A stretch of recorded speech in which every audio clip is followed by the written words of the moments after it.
Hi hello ನಮಸ್ಕಾರ. Guarantee ನ್ಯೂಸ್ನ ವಿಶೇಷ ಪಾಡ್ಕಾಸ್ಟ್ಗೆ ಆತ್ಮೀಯವಾದಂಥ ಸ್ವಾಗತ. ನಾನು ಆದರ್ಶಿನಿ. ಸೊ ಇವತ್ತಿನ ವಿಶೇಷ ವ್ಯಕ್ತಿ ಬಗ್ಗೆ ಹೇಳಲೇಬೇಕು. ಸೊ ಹೇಗೆ ಅವರ ಧ್ವನಿಯಿಂದ ಸ್ಟಾರ್ಡಮನ್ನು ಅಲಂಕರಿಸ್ಕೊಂಡಿದ್ದಾರೆ ಆ್ಯಂಡ್ ಒಂದು ವ್ಯಕ್ತಿಯ ಹಾರ್ಡ್ ವರ್ಕ್ ಆ್ಯಂಡ್ ನ್ಯಾಚುರಲ್ ಟ್ಯಾಲೆಂಟ್ನಿಂದ ಯಾವ ರೀತಿಯ ಸಾಧನೆಯನ್ನು ಮಾಡಿದ್ದಾರೆ ಅನ್ನೋ ಅನಾವರಣ ಇವತ್ತಿನ ಕಾರ್ಯಕ್ರಮದಲ್ಲಿ ಆಗ್ತಾ ಹೋಗುತ್ತೆ. ಸೊ ಇವರ ಧ್ವನಿಯಲ್ಲಿ ಹಾಡು ಕೇಳೋದಕ್ಕೆ ನಾನಂತೂ ಸಿದ್ಧವಾಗಿದ್ದೇನೆ. ನೀವು ರೆಡಿನಾ? ಸೊ ಹಾಗಾದರೆ ವೆಲ್ಕಮ್ ಮಾಡ್ತೀನಿ. ದಟ್ಸ್ ನನ್ ಅದರ್ ದ್ಯಾನ್ ಅಕ್ಬರ್ YE ಅವರನ್ನು. ಸೊ ಕಾರ್ಯಕ್ರಮಕ್ಕೆ ಆತ್ಮೀಯವಾದಂಥ ಸ್ವಾಗತ. ನಮಸ್ಕಾರ. ಗ್ಯಾರಂಟಿ ನ್ಯೂಸ್ ಚಾನಲ್ಗೆ ನನ್ನ ಹೃತ್ಪೂರ್ವಕ ನಮಸ್ಕಾರಗಳು. ನಮಸ್ತೆ ಮೇಡಮ್. ಸೊ ಅಕ್ಬರ್ ಅವರೇ, ತಾವು ಹುಟ್ಟಿದ್ದು ಕೋಲಾರದವರು, ಶ್ರೀನಿವಾಸಪುರದಲ್ಲಿ, ಹೌದಾ? ಸೊ ಶ್ರೀನಿವಾಸಪುರ ಕೋಲಾರದಲ್ಲಿ ಹುಟ್ಟಿದವರು ಈಗ ಒಂದು ಒಳ್ಳೆಯ ಸಾಧನೆಯನ್ನು ಮಾಡಿದ್ದೀರಾ ತಮ್ಮ ಕ್ಷೇತ್ರದಲ್ಲಿ. ಹೇಗಿತ್ತು ಈ ಜರ್ನಿ? ನನ್ನ ಊರು ಶ್ರೀನಿವಾಸಪುರ ತಾಲೂಕು ಯಡ್ಗಾನಹಳ್ಳಿ ಅಂತ ಒಂದು ಕುಗ್ರಾಮ. ಅಲ್ಲಿಂದ ನಾನು SSLC ಮುಗಿಸ್ಕೊಂಡು ಬೆಂಗಳೂರಿಗೆ ಓದಲಿಕ್ಕೆ ಬಂದೆ. ಪದವಿ ಆಯಿತು. ಆದ್ರೂ ನಾನು ಯಾವುದೇ ಕೆಲಸಕ್ಕಂತ ಹೋಗಲಿಲ್ಲ. ನನ್ನಲ್ಲಿದ್ದಂಥ ಒಂದು ಕಲೆ, ಸಂಗೀತ, ಗಾಯನ ಅನ್ನೋದೇನಿದೆ ಅದು ನನಗೆ ಚಿಕ್ಕ ವಯಸ್ಸಿನಲ್ಲೂ ಪ್ರೋತ್ಸಾಹ. ಯಾರು ನಿಮ್ಮ ಇನ್ಸ್ಪಿರೇಷನ್? ಸಣ್ಣ ವಯಸ್ಸಿನಲ್ಲಿ ಮನೇಲಿ ಏನಾದರೂ ಹಾಡೋರಿದ್ರಾ? ತಂದೆ ತಾಯಿ ಹಾಡ್ತಿದ್ರಾ ಅಥವಾ ರಿಲೇಟಿವ್ಸ್ ಹಾಡ್ತಿದ್ರಾ? ಇಲ್ಲ ನೀವು ಬೆಳೆದಂಥ ಪರಿಸರ ಹಾಗಿತ್ತಾ? ನನ್ನ ಬೆಳೆದಂಥ ಪರಿಸರದಲ್ಲಿ ಯಾವತ್ತೂ ಯಾರೂ ಇಲ್ಲ, ಇಂದಿಗೂ ಇಲ್ಲ, ಕಾಣೆ. ನನಗೆ ಹಾಡುವ ಒಂಥರ ತುಂಬ ಹುಚ್ಚು ನನಗೆ. ಮುಖ್ಯವಾಗಿ ನಾನು ನಮ್ಮ ಗುರುಗಳು SP ಬಾಲಸುಬ್ರಹ್ಮಣ್ಯಗೆ ನಾನು ಗುರುಗಳಂತ ಸ್ವೀಕರಿಸ್ಕೊಂಡು ಅವರು ಹಾಡಿದಂಥ ಹಾಡುಗಳನ್ನ ನಾನು ಚಿಕ್ಕ ವಯಸ್ಸಿಂದ ಹಾಡ್ತಾ ಬಂದೆ. ಅದು ನನಗೆ ದೇವರ ದಯೆಯಿಂದ ಒಂದು ದೊಡ್ಡ ಮಟ್ಟಕ್ಕೆ ಒಂದು ಸ್ಥಾನಮಾನ ಕೊಟ್ಟಿದೆ. ನಮ್ಮ ಗುರುಗಳಿಗೆ ನಾನು ಮುಖ್ಯವಾಗಿ ಅನ್ನದಾತೋ ಸ್ವರ್ಗೀ ಭವ ಇಷ್ಟಂತೂ ಹೇಳ್ತೀನಿ. ಸೊ ಹಾಗಾದರೆ ತಮ್ಮ ಗುರುಗಳು ಅಂತ SPB ಅವ್ರನ್ನ ಹೇಳಿದ್ರಿ. ಸೊ ತಾವು ಏಕಲವ್ಯ ಥರ ಶಿಷ್ಯನ ಅವರಿಗೆ? ಖಂಡಿತ. ನಾನು ಮನಸ್ಸು ಗುರುವಾಗಿ ತಗೊಂಡೆ, ಅಷ್ಟು ಬಿಟ್ಟರೆ ಅವ್ರ ಜೊತೆ ಕೂಡಿ ನಾನು ಕಲ್ತಿಲ್ಲ. ಆದರೆ ಅವ್ರು ಕೂಡ ಕಾರ್ಯಕ್ರಮ ಮಾಡಿದ್ದೀನಿ, ಅದೊಂದು ಭಾಗ್ಯ ಇದೆ. ಸೊ ಸ್ಟೇಜ್ ಶೇರ್ ಮಾಡಿದ್ದೀರಾ? That's fantastic. ಓಕೆ, ನೀವು ಊರಿಂದ ಬೆಂಗಳೂರಿಗೆ ಬಂದ್ರಿ ಅಂತ ಹೇಳಿದ್ರಿ. ಬೆಂಗಳೂರಿನಲ್ಲಿ ಕಲ್ತದ್ದೇನು ತಾವು? ಇಲ್ಲ, ಯಾರ ಹತ್ರ ನಾನು ಕಲ್ತಿದ್ದಿಲ್ಲ. ಹೀಗೆ ಆರ್ಕೆಸ್ಟ್ರಾಗಳಲ್ಲಿ ಅಲ್ಲಲ್ಲಿ ಪ್ರಾಕ್ಟೀಸ್ಗಳು ಮಾಡಿಕೊಂಡು ಅಲ್ಲೇ ಹಾಗೆ ಹಾಡಿಕೊಂಡು ಹಾಡೋದೇ ಒಂದು ಹವ್ಯಾಸನೂ ಮತ್ತು ವೃತ್ತಿನೂ ಹಾಗೆ ಆಗೋಯ್ತು. ಓಕೆ, ಸೊ ಈ ಆರ್ಕೆಸ್ಟ್ರಾಯಿಂದ ಸ್ಟಾರ್ಟ್ ಮಾಡ್ತೀರಾ ತಾವು. ಹೇಗಿತ್ತು ಆವಾಗ life? Was it very easy ಆರ್ಕೆಸ್ಟ್ರಾದಲ್ಲಿ ಹಾಡೋದಕ್ಕೆ? ಆಪರ್ಚುನಿಟಿಗಳು ಅಷ್ಟೊಂದು ನೀಟಾಗಿ ಸಿಗ್ತಿದ್ವಾ? ಇಲ್ಲ, ಅಂದರೆ ಆವಾಗ ಆರ್ಕೆಸ್ಟ್ರಾ ಅನ್ನೋದಕ್ಕೆ ಒಂದು ತನ್ನದೇ ಆದ ಸ್ಥಾನ ಇತ್ತು. ಈಗಿಲ್ಲ, ಈಗಿನ ಕಾಲ ಬೇರೆ ಇದೆ. ಹಾಗೆ ಅಂದರೆ ಆರ್ಕೆಸ್ಟ್ರಾ ಸಿಂಗರ್ಸ್ ಅವರಂದರೆ ಬರ್ತಾರಂದರೆ ತುಂಬ ಜನ ಸೇರೋರು, ದೊಡ್ಡ ಮಟ್ಟಿಗೆ ಕಾರ್ಯಕ್ರಮಗಳು ನಡೆಯೋದು. ಈಗೆಲ್ಲ ಬೇರೆ ಥರ ಫೇಡೌಟ್ ಆಗಿದೆ ಅವೆಲ್ಲ. ಅಂಥ ಟೈಮಲ್ಲಿ ನಮಗೆ ಅವಕಾಶ ಸಿಗೋದಂದ್ರೆ ದೊಡ್ಡ ವಿಷಯನೇ. ಯಾಕಂದ್ರೆ ತುಂಬ ಕಲಾವಿದರಿದ್ದರು, ಸಿಕ್ಕಾಪಟ್ಟೆ ಕಾಂಪಿಟೇಷನ್ ಇತ್ತು. ಬಟ್ ದೇವರು ನನಗೆ ಅಂತ ಏನೋ ಒಂದು ಕೊಟ್ಟಿದ್ದ ಒಳಗಡೆ, ಅದು ಒಂದು ಮೆರುಗು ನನಗೆ ತಂದುಕೊಡ್ತು. ಹಾಗಿರೋದ್ರಿಂದ ನನಗೆ ಗಾಯನ ಕ್ಷೇತ್ರನೇ ನನ್ನ ಜೀವನ. ಸೊ ಪೇರೆಂಟ್ಸ್ ಏನೋ ಅಬ್ಜೆಕ್ಟ್ ಮಾಡಲಿಲ್ವಾ? ಯಾಕೆ ಈ ಪ್ರೊಫೆಷನ್ನ ಚೂಸ್ ಮಾಡ್ತಿದ್ದೀಯಾ ಅಂತ? ಖಂಡಿತ. ಅವ್ರಿಗೇನಂದರೆ ನಾನು ಡಿಗ್ರಿ ಓದಿ ನೀನು LLB ಮಾಡು, ನಿನ್ನ ಹತ್ರ ಒಂದು ಭಾಷೆ ಚೆನ್ನಾಗಿದೆ, ನೀನು ಒಂದು ಕಲಿತೀಯ. ಅದನ್ನು ಹೃದಯ. ನಮ್ಮ ಅಪ್ಪನ ಹೆಸರು ಶೇಖ್ ಫಕ್ರುದ್ದೀನ್, ಅಮ್ಮ ಹೀರಾಬಿ. ನಮ್ಮನ್ನು ತುಂಬ ಬೇಗ ಹೇಳಿದ್ರು ಅವರು. ಹಾಗಿರೋದ್ರಿಂದ ನಮ್ಮ ಜೀವನ ಸ್ವಲ್ಪ ತುಂಬ ಏರುಪೇರಿನ ಬಂದಾಗ ನನಗೆ ಇದರಿಂದ ಸ್ವಲ್ಪ ಏನೋ ಸಿಗ್ತಾಯಿತ್ತು. ಅದರಿಂದ ಅದನ್ನು ಫಾಲೋ ಮಾಡ್ಕೊಂಡ್ಬಿಟ್ಟೆ. ಸೊ ಎಷ್ಟು ಜನ ಮಕ್ಕಳು ತಂದೆ ತಾಯಿ? ಅಪ್ಪನಿಗೆ 11 ಜನ ಮಕ್ಕಳು. 11 ಜನ ಮಕ್ಕಳು. ತಾವು ಎಷ್ಟು? ನಾನು 8ನೇ ಅವನು. ಓಕೆ. ಸೊ 11 ಜನ ಮಕ್ಕಳಲ್ಲೂ ಎಲ್ಲರೂ ಬೇರೆ ಬೇರೆ ಕ್ಷೇತ್ರದಲ್ಲಿದ್ದಾರಾ? ಹೌದು. Okay okay. ಯಾರೂ ಸಂಗೀತ ಕ್ಷೇತ್ರದಲ್ಲಿ ಯಾರೂ ಇಲ್ಲ. ಇದನ್ನು ನಂಬ್ಕೊಂಡು ಬರ್ತಾ ಇದ್ದೀನಿ. ದೇವ್ರು ನೋಡೋಣ ಹೇಗೆ ಸಾಗಿಸ್ತಾನೆ. ನಾನು ಮೊದಲ ತಗೊಂಡ ತುಂಬ ಸಣ್ಣ ಆರ್ಕೆಸ್ಟ್ರಾ ಅದು ಯಶವಂತಪುರದಲ್ಲಿತ್ತು, ಬ್ಯಾಂಗ್ಳೂರು ಯಶವಂತಪುರದಲ್ಲಿ. ಬೆಂಗಳೂರು ಕಲಾಕಾರ ಅಂತಿತ್ತು. ಅದು ತುಂಬ ಕಮ್ಮಿ ಪೀರಿಯಡಲ್ಲಿ ಕ್ಲೋಸ್ ಆಯಿತು. ನಂತರ ಪ್ರಿಯಾ ಮೆಲೋಡಿಸ್ ಅಂತ ಬಂದು, ಮತ್ತು ಝೇಂಕಾರ್ ಮೆಲೋಡಿಸ್ ಅಂತ ಬಂದೆ. ಹಾಗೆ ಜೀವನ ಮುಂದೆ ಹಾಗೆ ನನ್ನದೇ ಸ್ವಂತ ಲೆಕ್ಕದಲ್ಲಿ ಬಂದುಬಿಟ್ಟೆ ನಾನು. ನಂತರ ಬೇರೆ ಎಲ್ಲೂ ನಾನು ಬೇರೆ ಯಾವ ಆರ್ಕೆಸ್ಟ್ರಾಗಳು ಹೋಗಲಿಲ್ಲ. ಕಲಾವಿದರುಗಳ ಜೊತೆ ವೇದಿಕೆ ಹಂಚ್ಕೊಂಡಿದ್ದೀನಿ. ರಾಜಕೃಷ್ಣನ್ ಸರ್ ಜೊತೆ ಹಾಡಿದ್ದೀನಿ, ನಮ್ಮ ವಿಜಯಪ್ರಕಾಶ್ ಸರ್ ಜೊತೆ ಹಾಡಿದ್ದೀನಿ. ಬಿ ಆರ್ ಛಾಯಮ್ಮ ಜೊತೆ ಹಾಡಿದ್ದೀನಿ, ಜಾನಕಿಯಮ್ಮ ಜೊತೆ ನಮ್ಮ ಮನೆಗೆ ಬಂದಾಗಲೂ ಹಾಡಿದ್ದೀನಿ, ಬಾಲು ಸಾಹೇಬ್ರ ಜೊತೆ ನಾನು ವೇದಿಕೆ ಹಂಚ್ಕೊಂಡಿದ್ದೀನಿ, ಪಿ ವಿ ಶ್ರೀನಿವಾಸ್ ಅವರ ವೇದಿಕೆಯಲ್ಲಿ ಇಬ್ಬರ ಜೊತೆ ಹಾಡಿದ್ದೀವಿ. ಆ ಲೆಕ್ಕದಲ್ಲಿ ನಾನು ದೊಡ್ಡ ಭಾಗ್ಯವಂತ ನಾನು. ಎಸ್ ಪಿ ಬಿ ಸರ್ ಬಗ್ಗೆ ಹೇಳ್ತಾ ಇದ್ರಿ, ಅವರೇ ತಮ್ಮ ಗುರುಗಳು ಅಂತ ಹೇಳ್ತಿದ್ರಿ, ಅವ್ರ ಜೊತೆ ವೇದಿಕೆನ ಹಂಚ್ಕೊಂಡಂತ ಎಕ್ಸ್ಪೀರಿಯನ್ಸ್ ಹೇಗಿತ್ತು? ಅಂಡ್ ಅವತ್ತಿನ ದಿನ ತಾವು ಹೇಳಿದ್ರ ನೀವೇ ನನ್ನ ಗುರು, ಹಾಂ ನೋಡಿ, ದ್ರೋಣಾಚಾರ್ಯರು ಅಂತ. ಖಂಡಿತ ಅದು ತೊದಲ ನುಡಿಗಳು. ಅದು ಹೆಂಗಿತ್ತಂದರೆ ಆವಾಗ ನಾನು ಅಷ್ಟು ಆ ಗಾತ್ರಕ್ಕೆ ನಾನು ಹೋಗಿ ಧೈರ್ಯವಾಗಿ ಮಾತಾಡೋಷ್ಟು ಪದಗಳು ಬರಲಿಲ್ಲ, ಬರೋದೂ ಇಲ್ಲ. ಅದು ದೊಡ್ಡ ಹೆಮ್ಮರ. ಅವ್ರ ಹತ್ರ ನಾನು ಏನಂತ ಹೇಳಿ, ನನ್ನ ಹತ್ರ ಮಾತುಗಳೇನು ಬರಲಿಲ್ಲ. ಆದರೆ ಅವ್ರ ಹತ್ರ ನಾನು ಹಾಡ್ಬಿಟ್ಟು ಸುಮ್ಮನೆ ಹಾಗೆ ಹಾಡು ಕೇಳಿಸ್ದೆ. ಸಾಹೇಬ್ರೆ, ತಾವು ಹಾಡಿದ ಈ ಹಾಡು ನಂಗೆ ತುಂಬ ಇಷ್ಟ, ಸ್ವಲ್ಪ ಕೇಳ್ತೀರಾ? ನನ್ನ ಭಾಗ್ಯ ಅವರು ಈ ಬೇಡ ಅಂತ ಹೇಳಲಿಲ್ಲ, ಆಯಿತು ಹಾಡು ಕೇಳ್ತೀನಿ ಅಂತ. ಹಾಂ, ಹಾಡಿದೆ ನಾನು. ಏನು ಫೀಡ್ಬ್ಯಾಕ್ ಕೊಟ್ಟರು, ಏನು ಹೇಳಿದ್ರು ಅವರು? ಏನಂದ್ರೆ ಸಂಗೀತ ಅನ್ನೋದು ದೊಡ್ಡ ಸಮುದ್ರ ಮರಯ ಆಯಿತಾ. ಇವತ್ತಿಗೂ ನಾನು ಪ್ರಾಕ್ಟೀಸ್ ಮಾಡಿಕೊಂಡೇ ಬರ್ತಾಯಿದ್ದೀನಿ. ಎಂದೂ ನನಗೆಲ್ಲ ಬರ್ತದೆ ಅಂಥ ಪದ ಯಾರಿಂದನೂ ಬರಲ್ಲ ನಿಜವಾದ ಸಂಗೀತಗಾರರಲ್ಲಿ. ಅದು ನಿಲ್ಲಲು ಬರಬಾರ್ದು. ಕಲಿಯೋದೇ ಇದು ತೇದಷ್ಟು ಗಂಧ ಇದು ಸಂಗೀತ ಅನ್ನೋದು. ಇದನ್ನು ಮನಸ್ಸಲ್ಲಿ ಇಟ್ಕೋ, ನೀನು ಉದ್ಧಾರ ಆಗ್ತೀಯ. ಇದು ನನ್ನ ಆಶೀರ್ವಾದ ಅವರಿಂದ. Very nice, very nice. So ಈ ಸಂಗೀತ ಹಾಡೋರಿಗೆ ಇಲ್ಲ ಅಭ್ಯಾಸ ಮಾಡೋರಿಗೆ ಒಂದು ಪರ್ಟಿಕ್ಯುಲರ್ ಗುರುಗಳನ್ನ ಇಟ್ಕೊಂಡಿರ್ತಾರೆ, ಅವ್ರ ಹತ್ರ ಹೋಗಿ. ಸೊ ಅದಕ್ಕೆ ಆದಂಥ ಕ್ರಮಗಳಿರುತ್ತೆ. ಸೊ ಅದನ್ನೆಲ್ಲ ನಾವು ಫಾಲೋ ಮಾಡಲಿಲ್ಲ, ಎಂಥದಿಲ್ಲ. ಬಟ್ ಈ ಆರ್ಕೆಸ್ಟ್ರಾ ಎಂಟ್ರಿ ಆದಮೇಲೆ ಯಾವುದಾದ್ರೂ ಕ್ಷಣದಲ್ಲಿ ಅನ್ನಿಸ್ತಾ ನಾನು ಫಾಲೋ ಮಾಡಬೇಕು, ಇಲ್ಲ ನಾನು ಸಂಗೀತ ಅಭ್ಯಾಸ ಮಾಡಬೇಕು, ಕಲಿಬೇಕು. ಬಿಕಾಸ್ ನಾನಾ ವಿಧವಾದಂಥ ಅಂದರೆ ಹಿಂದೂಸ್ತಾನ್ ಇದೆ, ಕರ್ನಾಟಕ ಸಂಗೀತ ಇದೆ. ಸೊ ಅದು ಅಭ್ಯಾಸ ಮಾಡಬೇಕು ಅಂತ ತಮಗೇನಾದರೂ ಖಂಡಿತ ಅನ್ನಿಸ್ತು. ಅದು ಪ್ರಯತ್ನ ಮಾಡಿದ್ರೆ? ಪ್ರಯತ್ನಕ್ಕಿಂತನೂ ನಮಗೆ ಏನಾಯ್ತಂದರೆ ನಮ್ಮ ಜವಾಬ್ದಾರಿ, ನಮ್ಮ ಬಡತನ ನಮ್ಮನ್ನು ಅಲ್ಲಿವರೆಗೆ ತೊಗೊಳಕ್ಕೆ ಹೋಗೋಕ್ಕಾಗಲಿಲ್ಲ. ಆ ದಿನದ ಸತ್ಯ ಏನು, ನಾ ಇವತ್ತು ದುಡಿಬೇಕು, ಇವತ್ತು ನಾನು ಬದುಕಬೇಕು, ಈ ಮಟ್ಟಕ್ಕೆ ಬಂದಾಗ ನಾನು ಗುರುಗಳ ಹತ್ರ ಹೋಗಿ ಕಲಿಬೇಕು ಅವೆಲ್ಲ ಬರಲೂ ಇಲ್ಲ, ನಾನು ಮಾಡಲಿಲ್ಲ. ಮಾಡಬೇಕು, ಮಾಡುವ ಪ್ರಯತ್ನ ಮಾಡ್ತೀನಿ. ಮಾಡೋ ಪ್ರಯತ್ನ ಮಾಡ್ತಿದ್ದೀರಾ. ಈ ಸಂಗೀತ ಕ್ಷೇತ್ರದಲ್ಲಿ ಇರೋರ if you don't mind, income ಏನಿತ್ತು ಸ್ಟಾರ್ಟಿಂಗ್ ಸ್ಟೇಜಲ್ಲಿ ಅಂತ ಕೇಳ್ಕೊಬೋದಾ? ಖಂಡಿತ, ನೀವು ಯಾರು ಬೇಕಾದ್ರೆ ಕೇಳ್ಬೋದು. ಎಲ್ಲಿ ಸಂಗೀತ ಇರುತ್ತೋ ಅಲ್ಲಿ ಸರಸ್ವತಿ ಇರ್ತದೆ, ಆದರೆ ಲಕ್ಷ್ಮಿ ಅಷ್ಟು ಬೇಗ ಬರಲ್ಲ. ಹೌದು, ಕಲಾವಿದರಿಗೆ ಅದೊಂದು ಅದೇನಂತ ಗೊತ್ತಿಲ್ಲ. ನೀವು ಯಾವುದೇ ಕಲಾವಿದರ ನೀವು ಇತಿಹಾಸ ಹಾಗೆ ನೋಡಿದಾಗ ತುಂಬ ಏರುಪೇರಲ್ಲೇ ಜೀವನ ಮಾಡ್ಕೊಂಬಂದು ಗಳಿಸಿರುವಂಥದ್ದು ಅಂತ ಬಿಟ್ಟರೆ, ನಮಗೆ ನಮ್ಮ ಪಾಪ ಚೆನ್ನಾಗಿದ್ರು, ನನಗಿದು ಪ್ರೋತ್ಸಾಹ ಇತ್ತು, ನಾನು ಅದು ಕಲಿತೆ, ನಾನು ಅವ್ರ ಹತ್ರ ಕಲಿತೆ ಇಲ್ಲ. ಸಂಗೀತ ಅನ್ನೋದು ಕಲಿಯೋದಕ್ಕೆ ನಾನು ವರವಾಗಿ ಬರಬೇಕು. ಹೌದು, ಅದು ದೇವ್ರ ವರ. ಅದಕ್ಕಿಂತ ಮಿಂಚಿದ್ದು ಬೇರೆ ಯಾರೂ ಇಲ್ಲ. ಅಲ್ಲಿ ವರ ಸಿಕ್ಕಿದ್ರೇ ಒಬ್ಬ ಕಲಾವಿದ. ಅಚ್ಚಾ. ಸೊ ತಮಗೆ ಜ್ಞಾಪಿಸೋದಾದರೆ ನಾನಿವಾಗ, ಸೊ ತಾವು ಹಾಡಿದಂಥ ಮೊದಲ ಹಾಡು ಯಾವುದು? ಯಾವ ಹಾಡು ನಿಮಗೆ ಸಿಕ್ಕಾಪಟ್ಟೆ ಇಷ್ಟ ಆಗಿ ಈ ಹಾಡು ಹಾಡಬೇಕು ಅನ್ನೋ ಕಡೆ ಗಮನ ಸೆಳೆಸಿದ್ದು?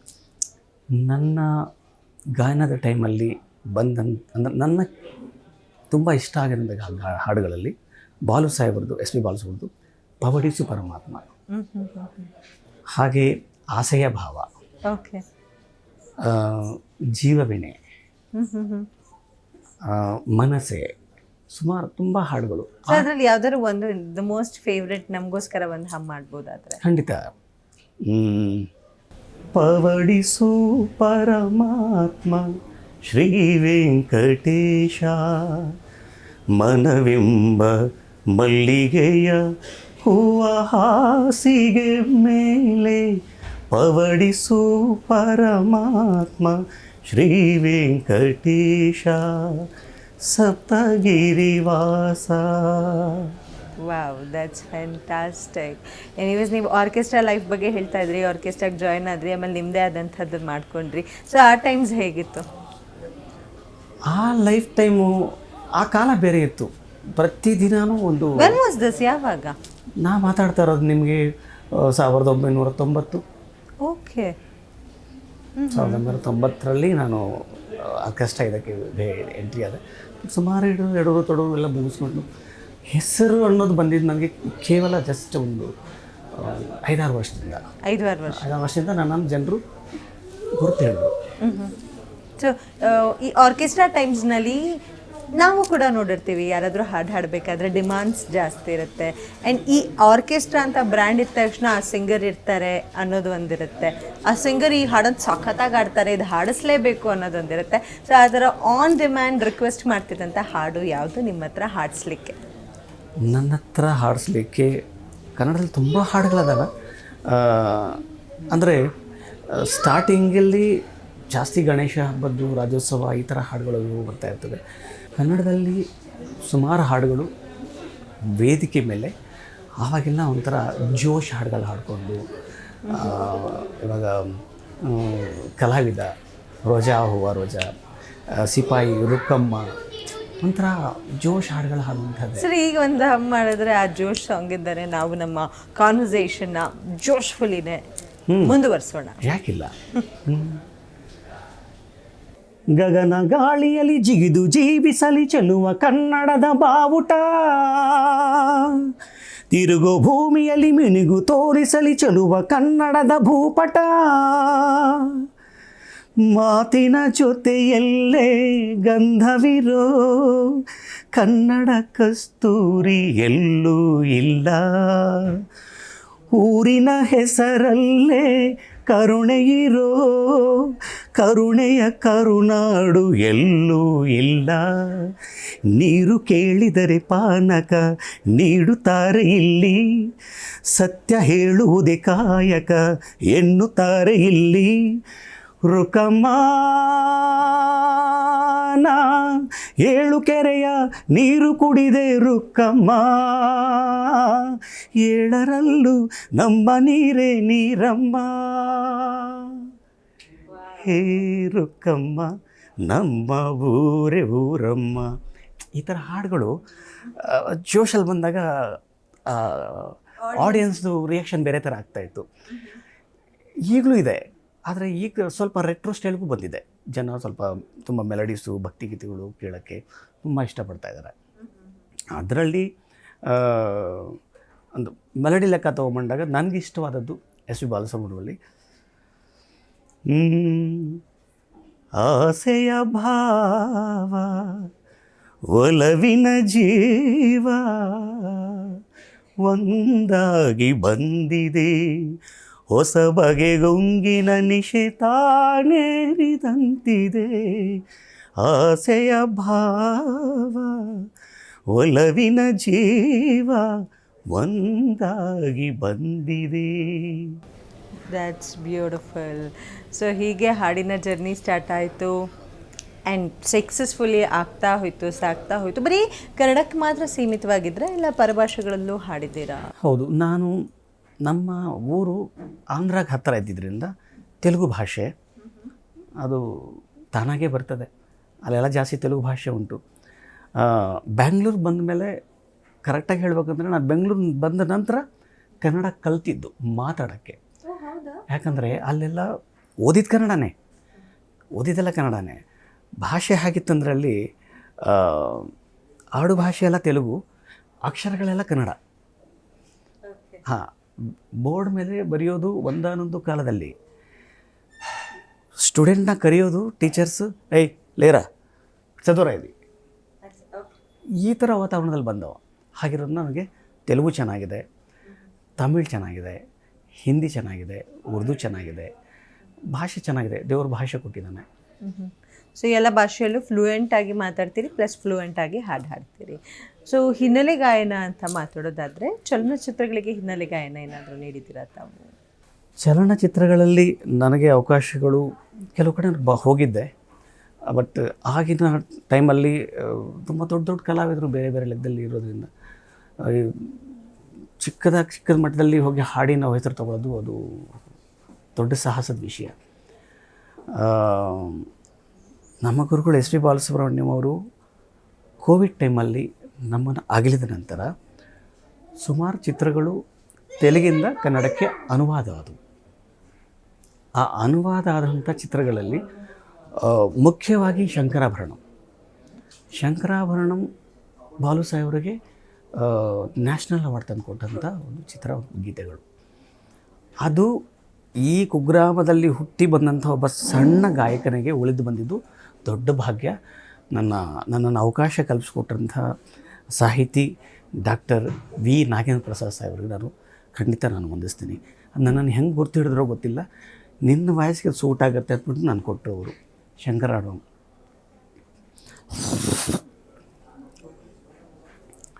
ಅದರಲ್ಲಿ ಒಂದು ಚರಣ ಕನ್ನಡದಲ್ಲಿ, ಅದು ಮುಖ್ಯವಾಗಿ ತೆಲುಗು ಹಾಡೋದು. ಬೆಳಗಿ ಫಳ ಫಳ ಹೊಳೆಯೋ ಮಿಂಚಲಿ ನಿನ ಕಿರುನಗೆಯೇ ಓ ಶಿವನೇ, ಸಿಡಿಲು ಗುಡುಗಲಿ ಒಲಿದಿರು ಕುಣಿತವೆ ಗಲುಗಲು ಗೆಜ್ಜೆಯೇ ಓ ಶಿವನೇ, ಪರವಶಾನೆ ಸಕಲಾಂಗ ಧರೆಗೆ ಇಳಿದಳೆ ಶಿವಗಂಗಾ, ನನ್ನ ಗಾನ ಲಹರಿಗೆ ಮುಳುಗಿದೆಯಾ ಆನಂದ ವೃಷ್ಟಿನೇ ಹರಿಸಿದೆಯಾ,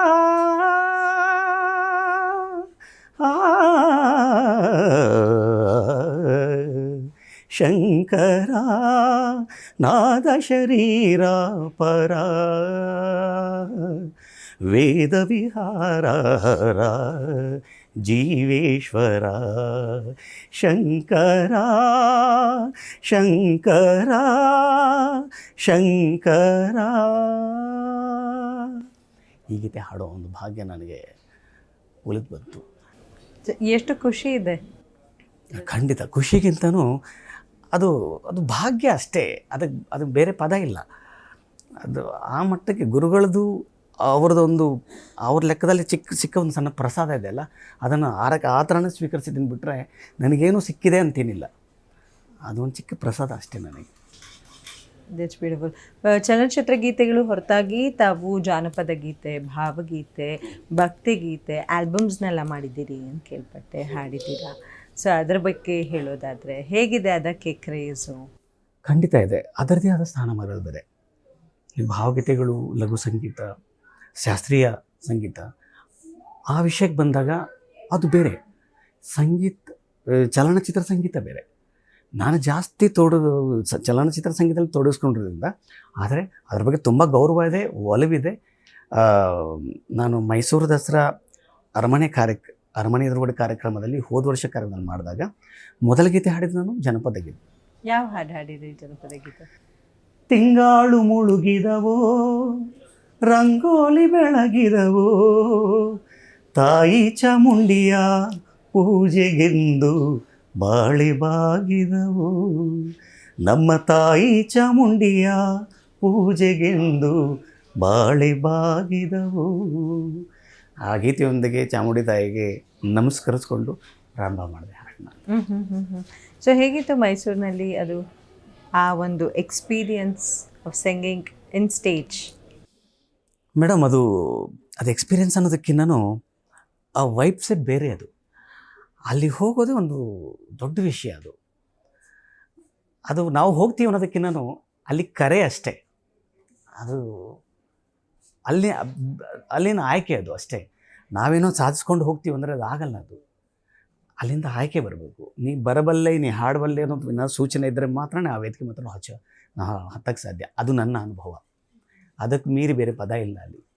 ಅದು ಸೊ ಯುವ ದಸರಾದಲ್ಲೂ ಕೂಡ ಪಾರ್ಟಿಸಿಪೇಟ್ ಮಾಡಿದ್ರಿ ತಾವು? ಈ ವರ್ಷದಲ್ಲಿ ನಾನು ಯುವ ದಸರಾದಲ್ಲಿ ಹಾಡಿದೆ. ನಾನು ಯುವ ದಸರಾದಲ್ಲಿ ಫಸ್ಟ್ ಹಾಡು ಕಲ್ಲಾದರೆ ನಾನು ಬೇಲೂರಿನ ಗುಡಿಯಲ್ಲಿ ಇರುವೆ, ಮಣ್ಣಾದರೆ ನಾನು ಕೋಲಾರದ ಮಂಡಲಿ ಬೆರೆವೆ, ಮರವಾದರೆ ನಾನು ಚಾಮುಂಡಿಗೆ ನೆರಳಾಗಿರುವೆ, ಮಗುವಾದರೆ ನಾನು ಕಾವೇರಿಯ ಮಡಿಲಲ್ಲಿ ನಗುವೆ. ಈ ಥರ ಪದದೊಂದಿಗೆ ಬರ್ತಾ ಲಾ ಲ ಲ ಲ ಲ ಲಾ ಲಾ ಲ ಲ ಲ ಲ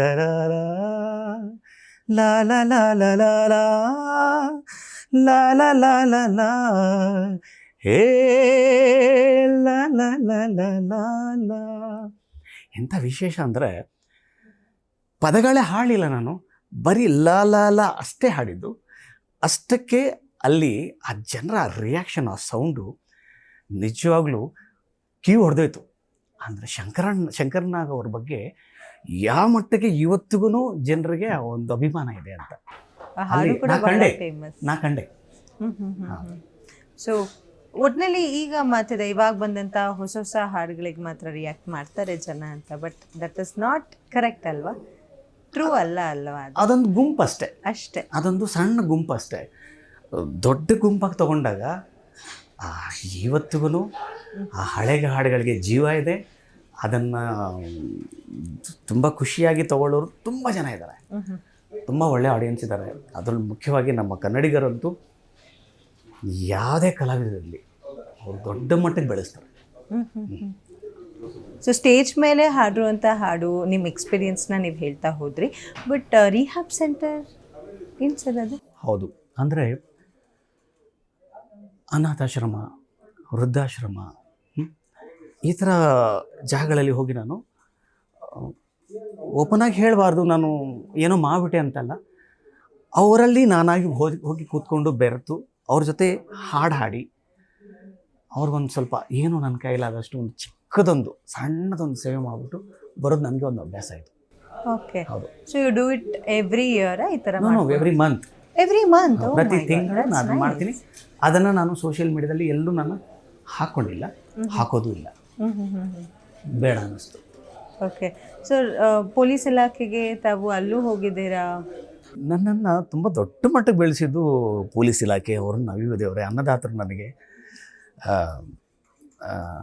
ಇನ್ನು ಪದಗಳೇ ಇಲ್ಲ. ನಾನು ಆಫೀಸರ್ ಹೆಸರುಗಳು ನಾನು ಚಾನಲ್ಗಳಲ್ಲಿ ಹೇಳೋ ಮಾತಿಲ್ಲ, ಬಟ್ ಗೊತ್ತಿದೆ ಎಲ್ರಿಗೂ. ನಾನು ನೋಡಿದ ತಕ್ಷಣ ಅವ್ರಿಗೂ ಗೊತ್ತಾಗುತ್ತೆ, ಅಕ್ಬರ್ ಅಲ್ಲಿದ್ದಾರೆ, ನಮ್ಮ ಹುಡುಗ ಚೆನ್ನಾಗಿ ಹಾಡ್ತಾನೆ. ನನ್ನನ್ನು ಯಾವ ಮಟ್ಟಕ್ಕೆ ಗುರುತಿಸಿದ್ರು ನನ್ನನ್ನು. ತುಂಬ ಸಣ್ಣ, ತುಂಬ ಚಿಕ್ಕ ಮಟ್ಟಕ್ಕಿದ್ದವ ಕಲಾವಿದನ. ನೀ ಚೆನ್ನಾಗಿ ಹಾಡ್ತೀಯೋ, ಇಲ್ಲಿಗೆ ಬಾರೋ, ಅಲ್ಲಿಗೆ ಬಾ, ನೀನು ತುಂಬ ಒಳ್ಳೆ ಕಲಾವಿದ ನೀನು. ಇದನ್ನು ನಾನು ಗುರುತಿಸಿ ಮಹಾನುಭಾವರು, ಸಾಹೇಬ್ರುಗಳು ನನ್ನನ್ನು ಬೆಳೆಸಿದ್ದಾರೆ. ನಾನು ಅವ್ರಿಗೆ ಯಾವಾಗಲೂ ಚಿರಋಣಿಯಾಗಿದ್ದೀನಿ. ಸೊ ಆಮೇಲೆ MNC ಕಂಪ್ನಿಗಳಿಗೆ ತಾವು ಹಾಡು ಹಾಡಲಿಕ್ಕೆ ಅಂದರೆ ಕಾರ್ಯಕ್ರಮ ನೀಡಲಿಕ್ಕೆ ಹೋಗ್ತಿದ್ರಿ. ಸೊ ಅಲ್ಲಿನ ರಿಯಾಕ್ಷನ್ಸ್ ಎಲ್ಲ ಹೇಗಿರೋದು? MNC ಕಂಪ್ನಿಗಳಂತ ಬಂದಾಗ ಅದು ಕಮರ್ಷಿಯಲ್ ಅಂತ, ಅಲ್ಲಿಗೆ ಹೋದರೆ ನಮ್ಗೆ ಒಳ್ಳೆ ಪೇಮೆಂಟು. ಸೊ ಅಲ್ಲಿರೋ ಆಡಿಯನ್ಸು ತಮಗೆಲ್ಲ ಗೊತ್ತಿದೆ, ಇವಾಗೆಲ್ಲ ಈಗಿನ ಕಾಲದ ಆಡಿಯನ್ಸ್ ಇರ್ತಾರೆ. ಅಲ್ಲೇನು ರೆಟ್ರು ಎಂಥದ್ದೆಲ್ಲ ಏನಿರಲ್ಲ. ಈಗ ಬರುವಂಥ ಹಾಡುಗಳು, ಹೊಸ ಹಾಡುಗಳಿಗೆ ಅವರು ತುಂಬ ರಿಯಾಕ್ಟ್ ಆಗ್ತಾರೆ. ಸೊ ಯಾವುದು ಮೋಸ್ಟ್ ಡಿಮ್ಯಾಂಡ್ ಮಾಡ್ತಾ ಇದ್ದು ಇದೇ ಹಾಡಿ ಅಂತೆಲ್ಲ ಈ MNC ಕಂಪನಿ? ಆದರೆ ಒಂದು ವಿಷಯ ಏನಂದರೆ, ಅದು ಎಷ್ಟೇ ಹಳಬರಿರಲಿ, ಎಷ್ಟೇ ಹೊಸಬರಿರಲಿ, ಯಾವುದೇ MNC ಇರಲಿ, ಒಂದು ಹಾಡಂತೂ ಪ್ರತಿಯೊಬ್ಬರು ಕೇಳ್ತಾರೆ. ಅದು ಕನ್ನಡ ಹಾಡು. ಯಾವುದು?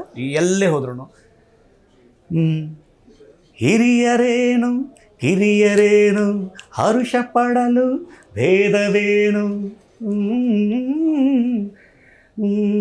ಹಿರಿಯರೇನು ಕಿರಿಯರೇನು ಹರುಷ ಪಡಲು ಭೇದವೇನು, ಎಲ್ಲ ಸೇರಿ ಹಾಡಿದಾಗ ಸುರಿವ ಮಳೆಯ ಹನಿಯ ಜೇನು, ಸ್ವರ್ಗ ಕಂಡು ನಾಚದೇನೋ ಸಂತೋಷಕ್ಕೆ ಹಾಡು, ಸಂತೋಷಕ್ಕೆ ಕುಣಿದು ತಾಳಕ್ಕೆ ಕುಣಿದು. ಇಷ್ಟ ಆಗ್ಬಿಟ್ರೆ ಎಲ್ಲರೂ ಕುಣಿತಾರೆ. ಅದೇನೋ ಗೊತ್ತಿಲ್ಲ, ಅವರು north Indians. Power of the songs. Credits goes to Shankar Nag sir, Ilaiyaraaja sir. ಅವ್ರಿಗೆ ಪಕ್ಕಾ ಕ್ರೆಡಿಟ್ ಇದೆ. ಸೊ ಯಾವ ಹಾಡು ಹಾಡೋದಕ್ಕೆ ಈಗಲೂ ಕೂಡ ಮಜಾ ಕೊಡುತ್ತೆ ತಮಗೆ? ಸೊ ನಿಮ್ಮ ಬತ್ತಳಿಕೆಯಲ್ಲಿ ಈ ಹಾಡು ನಾನು ಎಲ್ಲೇ ಹೋದರೂ ಅಟ್ ಎನಿ ಕಾಸ್ಟ್ ಹಾಡೇ ಹಾಡ್ತೀನಿ, ಯಾವ ಸ್ಟೇಜ್ ಮೇಲೆ ಇದ್ರು ಅಂತ ಹೇಳೋದಾದರೆ ಯಾವ ಹಾಡು? ಈಗಿನ ಅದು ಎಲ್ಲೇ ಹೋದ್ರೂ ಎಲ್ರಿಗೂ ಗೊತ್ತಿರುವಂಥ ಹಾಡುಗಳು ಕೆಲ ಅದಾವ. ನಾನು ಈ ಗೀತೆನ ಜಾನಕಿಯಮ್ಮ ಜೊತೆ ಹಾಡಿದೆ. ಹೌದು, ಜಾನಕಿಯಮ್ಮ ತಮ್ಮ ಮನೆಗೆ ಬಂದಿದ್ರು ಅಂತ ಹೇಳಿದ್ವಿ. ಆ ಸಿಚುಯೇಷನ್ ಹೇಗಿತ್ತು, ಯಾತಕ್ಕಾಗಿ ಬಂದಿದ್ರು, ಅದ್ರ ಬಗ್ಗೆ ಒಂಚೂರು ಎಲಾಬ್ರೇಟ್ ಮಾಡೋದಾದರೆ? ನನಗೆ ಅದು ಇವತ್ತಿಗೂ ಕ್ವಶನ್ ಆಗಿ ಉಳಿದಿದೆ. ಒಬ್ಬ ಸಣ್ಣ ಕಲಾವಿದ, ನಾನು ತುಂಬ ಸಣ್ಣ ಕಲಾವಿದ. ಅಂಥ ಒಂದು ಬಡವ್ರ ಮನೆಗೆ ಸಂಗೀತ ಸರಸ್ವತಿ ಬರೋದು, ಅದು ಕನಸೇ. ಅದು ಹೆಂಗೋ ಒಲಿದು ಬಂತು ಆಫೀಸರ್ಸ್ ಕಡೆಯಿಂದ. ಅವರು ಒಂದೇ ಮಾತಲ್ಲಿ ನನ್ನ ಹಾಡನ್ನು ಅವ್ರು ಕೇಳಿಸಿದ್ದಾರೆ. ಹಿಂಗೆ ಹಾಡ್ತಾರೆ ಇವರು, ನಿಮ್ಗೆ ಇಷ್ಟ ಆದರೆ ಅವ್ರನ್ನ ಭೇಟಿ ಆಗ್ಬೋದು, ಮನೆಗೆ ಬನ್ನಿ, ತುಂಬ ನಿಮ್ಮನ್ನು ಪೂಜಿಸ್ತಾರೆ ಅವರು, ತುಂಬ ಆರಾಧಿಸುವಂಥ ಕಲಾವಿದ ಅಂತ. ಬಂದರು, ಅಮ್ಮ ಬಂದುಬಿಟ್ರು. ಬಂದಾಗ ಇನ್ನೇನಿದೆ ನನಗೆ, ಅದಕ್ಕಿನ್ನ ಬೇಕೇ. ನನಗೆ ಹೆಂಗಿತ್ತಂದರೆ, ನನ್ನ ಹೆತ್ತ ತಾಯಿ ಜಾನಕಿ ಅಮ್ಮ ನನ್ನ ಮಾಡಿದಿ. ಆ ಒಂದು ಫೋಟೋ ನಾನು ಶೇರ್ ಮಾಡ್ತೀನಿ. ಅದು ಎಂದು ಮರೆಯೋದಕ್ಕಂತ ಅದು ಕನಸೋ ನನಸೋ ಅನ್ನೋ ಥರ ಇದೆ. ಅವರು ಒಗ್ಗೂಡಿ ಹಾಡಿದಾಗ ಅಮ್ಮ ಇಟ್ಕೊಂಡು ಒಂದು ಹಾಡು ಕೇಳೋಣ. ನಿಂಗಾಗಿ ಹೇಳುವೆ ಕಥೆ ನೂರನು, ನಾನಿಂದು ನಗಿಸುವೆ ನಿನ್ನನು, ಜೊತೆಯಾಗಿ ನಡೆವೆ ನಾ ಮಳೆಯಲು, ಬಿಡದಂತೆ ಹಿಡಿವೆ ಈ ಕೈಯನು, ಗೆಳೆಯ ಜೊತೆಗೆ ಹಾರಿ ಬರುವೆ, ಬಾನ ಎಲ್ಲೇ ದಾಟಿ ನಲಿವೆ, ನಗುವ ನಯನ ಮಧುರ ಮೌನ, ಮಿಡಿವ ಹೃದಯ ಹಿರಿಮಾತೇಕೆ, ಹೊಸ ಭಾಷೆಯಿದು ರಸಕಾವ್ಯವಿದು, ಇದ ಹಾಡಲು ಕವಿಬೇಕೆ ಅಂದಾಗ ಅಮ್ಮ ಚೆನ್ನಾಗಿ ಹಾಡ್ತೀಯಲ್ಲೋ, ಸಾಕು, ಇನ್ನೇನು ಬೇಕಾದ್ರೆ ಅವ್ರಕ್ಕಿಂತ ಅದಕ್ಕಿಂತ ಆ ವರ ನನಗೆ ಸಿಕ್ಕಿದೆ. ಆದರೆ ಒಂದು ಹಾಡಲ್ಲಿ ನಾನು ಹಾಡಬೇಕಾದ್ರೆ ಅಮ್ಮ ಕಣ್ಣಲ್ಲಿ ನೀರು ಹಾಕೋದು. ಯಾವ ಹಾಡು, ಯಾತಕ್ಕೆ ಅಂದರೆ ಆ ಹಾಡಿನ ಸನ್ನಿವೇಶ ಅಮ್ಮಗೆ ಅದು ತುಂಬ ಟಚ್ ಆಯಿತು. ಪ್ಲಸ್ ಸಾಹಿತ್ಯ, ರಾಜನ್ ನಾಗೇಂದ್ರ ಸಾಹೇಬರ ಒಂದು ಸಂಗೀತ ಅದು. ಬಿಸಿಲಾದರೇನು ಮಳೆಯಾದರೇನು ಜೊತೆಯಾಗಿ ಇಂದು ನಾನಿಲ್ಲವೇನು, ನೀ ನನ್ನ ಜೀವ ಎಂದಿಗೂ, ಬಿಸಿಲಾದರೇನು ಮಳೆಯಾದರೇನು ಬಿಸಿಲಾದರೇನು. ನನಗೆ ಅಮ್ಮನ ಕಣ್ಣಲ್ಲಿ ನೀರು ಹಾಗೆ ಬಂದ್ಬಿಡ್ತು. ನನಗೆ ನೀನು ರೆಕಾರ್ಡಿಂಗ್ ನಾವಿಸ್ಬಿಟ್ಟೆ ನೀನು ನನಗೆ. ಇದು ಸತ್ಯ. Fantastic, that's fantastic. ಹಾಗೆ ಪ್ರಶಸ್ತಿಗಳು, ಪುರಸ್ಕಾರಗಳು, ಅದರ ಬಗ್ಗೆ ಮಾತಾಡ್ತಾ ಹೋಗೋದಾದರೆ ಸೊ ಯಾವುದನ್ನು ತಾವು ಹೆಮ್ಮೆಯಿಂದ ಹೇಳ್ಕೊಳ್ತೀರಿ? ನಾನು ಹೆಮ್ಮೆಯಿಂದ ಹೇಳ್ಕೊಬೇಕಂದ್ರೆ ಮುಖ್ಯವಾಗಿ ನಾನು ಹಂಪಿ ಉತ್ಸವದಲ್ಲಿ ಹಾಡಿದ್ದು ನನ್ನ ಹೆಮ್ಮೆ, ಕದಂಬೋತ್ಸವದಲ್ಲಿ ಹಾಡಿದ್ದು ನನ್ನ ಹೆಮ್ಮೆ, ನನಗೆ ಒಂದು ಗೌರವ ತಂದುಕೊಟ್ಟಂಥ ಜಾಗ. ಗೋಕರ್ಣ ಉತ್ಸವದಲ್ಲಿ ಹಾಡಿದ್ದು, ಮೈಸೂರು ದಸರಾ ಉತ್ಸವದಲ್ಲಿ ಹಾಡಿದ್ದು, ಇದು ನನ್ನ ಗರಿಗಳು, ನನ್ನ ಕಿರೀಟದ ಗರಿಗಳು.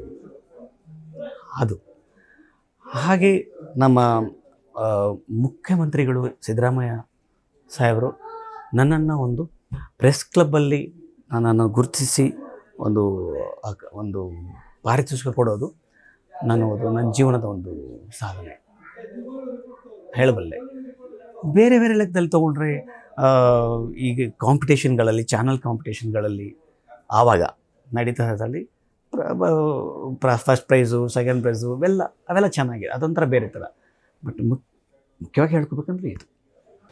That's beautiful. ಸೊ ನಮ್ಮ ಮುಖ್ಯಮಂತ್ರಿಗಳು, ಉಪಮುಖ್ಯಮಂತ್ರಿಗಳು ಅವರಿರುವಂಥ ವೇದಿಕೆಯಲ್ಲೂ ಕೂಡ ತಾವು ಹಾಡನ್ನು ಹಾಡಿದ್ದೀರಿ. ಸೊ ಹೇಗಿತ್ತು ಅವ್ರ ರಿಯಾಕ್ಷನ್? ಅವ್ರ ಹತ್ರ ಇಂಟ್ರಾಕ್ಷನ್ ಏನಾದರೂ ಆಗಿತ್ತಾ? ಸೊ ಅವ್ರ ಹತ್ರ ಇಂಟ್ರಾಕ್ಷನ್ ಆದಾಗ ಅವರು ಯಾವುದಾದ್ರೂ ಹಾಡಿನ ಬಗ್ಗೆ ಚರ್ಚೆ ಮಾಡಿ? ಖಂಡಿತ. ನಾನು ಸಿದ್ದರಾಮಯ್ಯ ಸಾಹೇಬರ ವೇದಿಕೆಯಲ್ಲಿ ಮಾದೇಶ್ವರ ದಯಬಾರದೆ ಬರಿದಾದ ಬಾಳಲ್ಲಿ ಬರಬಾರದೆ, ನೀನಿಲ್ಲದೆ ನನಗೆ ಬದುಕೆಲ್ಲಿದೆ, ಮಾದೇಶ್ವರ ದಯಬಾರದೆ. ಅವ್ರು ತುಂಬ ಇಷ್ಟ ಆಯಿತು. ಅಫ್ಕೋರ್ಸ್ ಅವರು ಮಾದಪ್ಪನ ಭಕ್ತರು, ಅವ್ರು ಇಷ್ಟ ಆಯಿತು.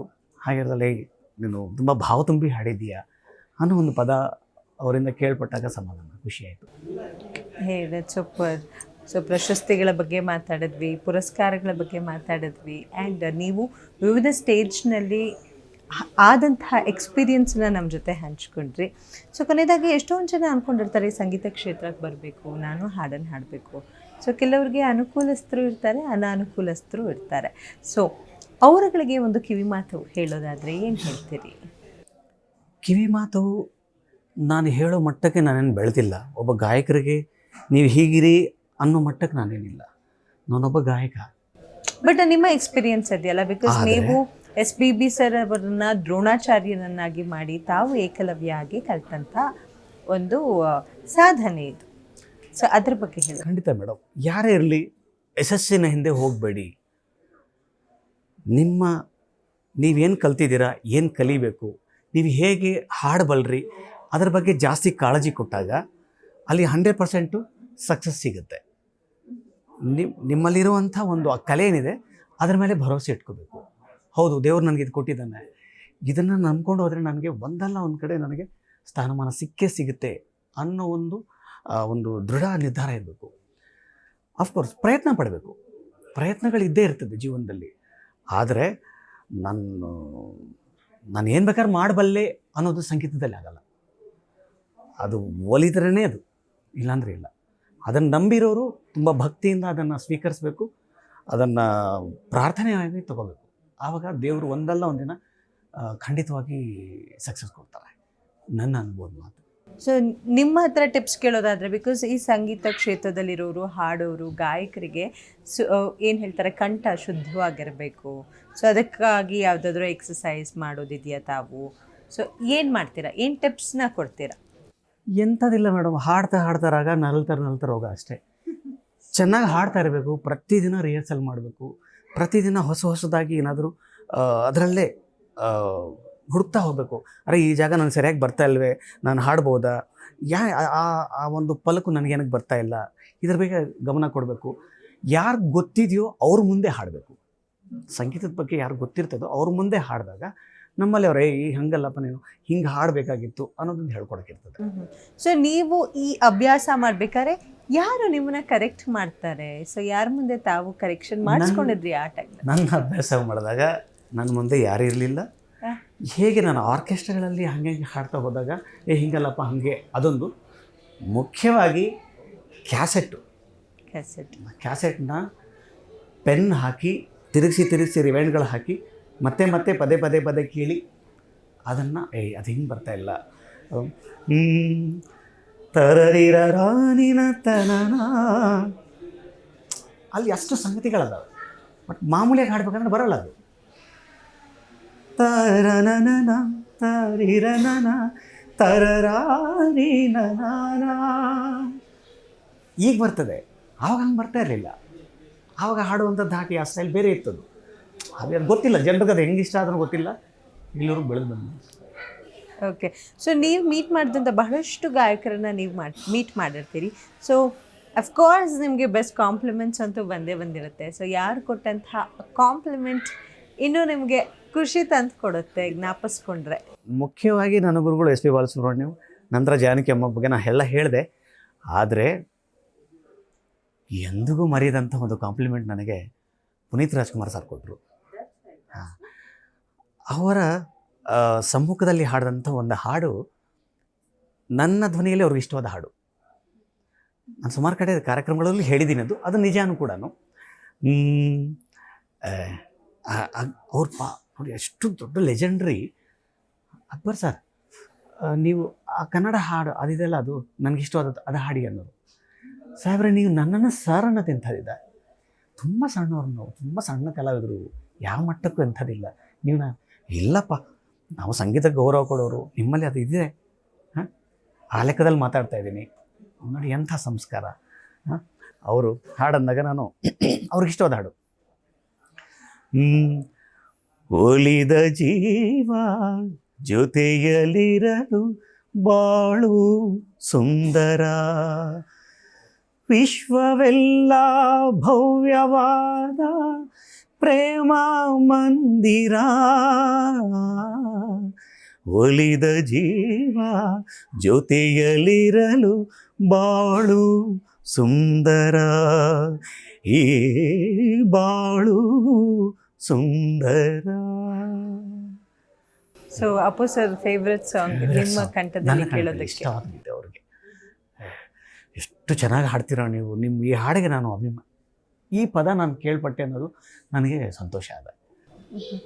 ಸೊ ಅಪ್ಪು ಸರ್ ಹೊರತಾಗಿ ಯಾವೆಲ್ಲ ಕನ್ನಡ ಆ್ಯಕ್ಟರ್ಗಳನ್ನ ಮೀಟ್ ಮಾಡಿದ್ದೀರಾ ಆನ್ ಸ್ಟೇಜ್, ಶೇರ್ ಮಾಡಿದ್ದೀರಾ, ಸ್ಟೇಜ್ ಶೇರ್ ಮಾಡಿದ್ದೀರಾ? ಸ್ಟೇಜ್ ಅನ್ನೋಕ್ಕೆ ನಾನು ಅಲ್ಲಲ್ಲಿ ಸಣ್ಣ ಸಣ್ಣ ಒಂದು ಕಾರ್ಯಕ್ರಮಗಳಲ್ಲಿ ಭೇಟಿಯಾಗೋವಂತೂ ತುಂಬ ಇದು ಬಂತು. ಮುಖ್ಯವಾಗಿ ನಾನು legendary music director Upendra Kumar ಅವರ ಒಂದು ಸಮ್ಮುಖದಲ್ಲಿ ಸುಮಾರು ದಿನ ಅವ್ರ ಜೊತೆ ಕಲಿತೆ ನಾನು. ನಮ್ಮ ಡಾಕ್ಟರ್ ರಾಜ್ಕುಮಾರ್ ಅವರ ಆ ಟೈಮಲ್ಲಿ ಬಂದಂಥ ಜೀವನ ಚೈತ್ರ, ಅರಳಿದ ಹೂಗಳು, ನಂಜುಂಡಿ ಕಲ್ಯಾಣ, ಆ ಟೈಮಲ್ಲಿ ನಾನು ಉಪೇಂದ್ರ ಕುಮಾರ್ ಸಾರ್ ಜೊತೆ ನಾನು ಇದ್ದೆ. ಅಂದರೆ ಅವಕಾಶ ಕೇಳ್ಕೊಳಕ್ಕೆ ಹೋದೆ. ಅವರು ಮಹಾನ್ ಭಾವರು ನನಗೆ ಕೋರಸಲ್ಲಿ ಹಾಡೋಕ್ಕೆ ಅವಕಾಶ ಕೊಟ್ಟರು. ಆವಾಗ ಹೌದು ಹಾಡಿದ್ದೀನಿ ನಾನು. ಜೀವನ ಚಿತ್ರದಲ್ಲಿ ಇದ್ಯಾವುದು, ಮಾನವನಾಗಿ ಹುಟ್ಟಿದ ಮೇಲೆ ಏನೇನು ಕಂಡಿ, ಆ ಕೋರಸಲ್ಲಿ ಒಬ್ಬನ ಇದ್ದೀನಿ. ಅರಳಿದ ಹೂಗಳು ಶಿವರಾಜ್ ಕುಮಾರ್ ಸರ್ ಅವರದು ಹಾಡು, ಅದರಲ್ಲಿ ಸುಮಾರು ಹಾಡುಗಳು ಕೋರಸ್ ಅಂದರೆ ಸಂಗಡಿಗರಾಗಿ ಧ್ವನಿ ಕೊಟ್ಟೆ. ಅದೊಂದು. ರಾಜ್ಕುಮಾರನ ದರ್ಶನ ಮಾಡಿದ್ದೀನಿ ನಾನು, ಅವ್ರನ್ನ ಕಂಡಿದ್ದೀನಿ, ಅದೊಂದು ನನ್ನ ಸಂತೋಷ ಇದೆ. ವಿಷ್ಣುವರ್ಧನ್ ಸಾಹೇಬ್ರ ಬಗ್ಗೆ ಹೇಳಬೇಕಂದ್ರೆ, ಒಂದು ವೇದಿಕೆ ಕಾರ್ಯಕ್ರಮ ಪ್ಯಾಲೇಸ್ ಗ್ರೌಂಡಲ್ಲಿ ಮೇಡಮ್ BR ಛಾಯಾ ಮೇಡಮ್ ಅವ್ರ ಜೊತೆ ನಾನು ಕಾರ್ಯಕ್ರಮ ಮಾಡಿದಾಗ ಅವ್ರದ್ದು ಹಾಡು, ಇಷ್ಟವಾದ ಹಾಡು, 101 ನೆನಪು ಎದೆಯಾಳದಿಂದ ಹಾಡಾಗಿ ಬಂತು ಆನಂದದಿಂದ. ಈ ಹಾಡು ನಾನು ಹಾಡಬೇಕಾದ್ರೆ ಅವರು ಎದುರುಗಡೆ ಕೂತಿದ್ರು, ನಾನು ಅವ್ರ ಮುಂದೆ ಹಾಡಿದ ಒಂದು ಭಾಗ್ಯ ನನಗೆ ಇವತ್ತಿಗೂ ಅದು ಒಂದು ಸಿಹಿ ನೆನಪಾಗಿ ಉಳಿದಿದೆ. ಹಾಗೆ ಶ್ರೀನಾಥ್ ಸಾಹೇಬ್ರಿಗಾಗಿ ನೀನೇ ಸಾಕಿದ ಗಿಣಿ ಅವ್ರ ಸಮ್ಮುಖದಲ್ಲಿ ಹಾಡಿದೆ. ಚಿನ್ನಾದ ಚೂರಿ ಚಂದಾವ ತೋರಿ ಬೆಣ್ಣಲ್ಲೇ ತೂರಿತಲ್ಲೋ, ಬೆಣ್ಣಲ್ಲೇ ತೂರಿತಲ್ಲೋ, ನೆತ್ತಾರ ಹೀರಿತಲ್ಲೋ, ನಿನ್ನ ನೆತ್ತಾರ ಹೀರಿತಲ್ಲೋ, ನೀನೇ ಸಾಕಿದಾಗಿಣಿ ನಿನ್ನ ಮುದ್ದಿನಾಗಿಣಿ. ಮಾನಸ ಸರೋವರ ಒಳ್ಳೆಯ ಅನುಭವ, ಒಳ್ಳೆ ಅಭಿನಯ, ಒಳ್ಳೆ ಹಾಡು, ಅವ್ರ ಸಮ್ಮುಖದಲ್ಲಿ ಹಾಡುವಂಥ ಒಂದು ಭಾಗ್ಯ ಬಂತು. ಸೊ ಕಿಚ್ಚ ಸುದೀಪ್ ಅವರ ಸಮ್ಮುಖದಲ್ಲೂ ಹಾಡು ಹಾಡಿದ್ದೀರಾ ತಾವು?